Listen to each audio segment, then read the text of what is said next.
Canadian கால்வாய். திருநெல்வேலி மாவட்டத்தில் உள்ள கல்லிடைக்குறிச்சி, அம்பாசமுத்திரம் இந்த பகுதிகள்லாம் ஒரு காலத்தில் கேரள மன்னர்களினுடைய கட்டுப்பாட்டுக்குள்ளே இருந்தது. அப்போ ஒரு கேரள மன்னர், அவருக்கு தீராத வயிற்றுவலி ஏற்படுது. அப்போ அவர் அரண்மனையில் உள்ள ஜோதிடர்களுடைய உதவியை நாடுறார். அப்போ ஜோதிடர் என்ன சொல்றாரு, இது பூர்வ ஜென்ம வினையினுடைய பயன். இந்த ஜென்மத்தில் நீங்கள் பாவம் பண்ணலை, ஆனால் போன ஜென்மத்தில் செய்த பாவத்தினுடைய பலன் தான் உங்களுக்கு இப்படி வந்திருக்கு அப்படிங்கிறார்.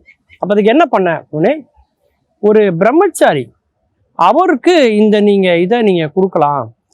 யாராவது ஒருத்தர் அந்த பாவத்தை வாங்கிக்க தயாராக இருந்தால் நீங்கள் அவருக்கு கொடுத்தீங்கன்னா இந்த நோய் உங்களை விட்டு போகும் அப்படிங்கிறார். ஆனால் அப்போ அந்த காலகட்டத்தில் யாருமே அதை வாங்குறதுக்கு தயாராக இல்லை. மன்னர் எவ்வளவோ பணம் கொடுக்குறேன்னு சொல்லி யாரும் வரல.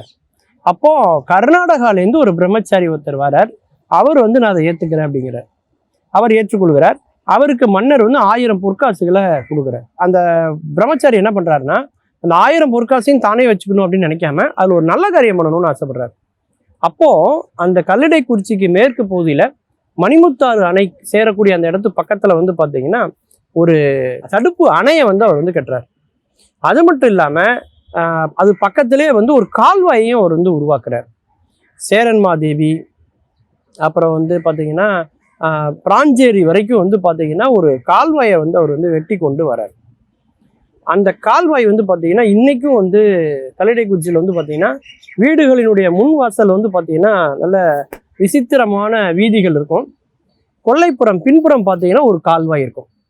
அப்படி ஒரு அழகான ஒரு கிராமம் அப்படின்னு நம்ம அந்த ஊரை சொல்லலாம். அப்படி அந்த கால்வாயை உருவாக்கி பாசனத்துக்கு வழி பண்றாரு.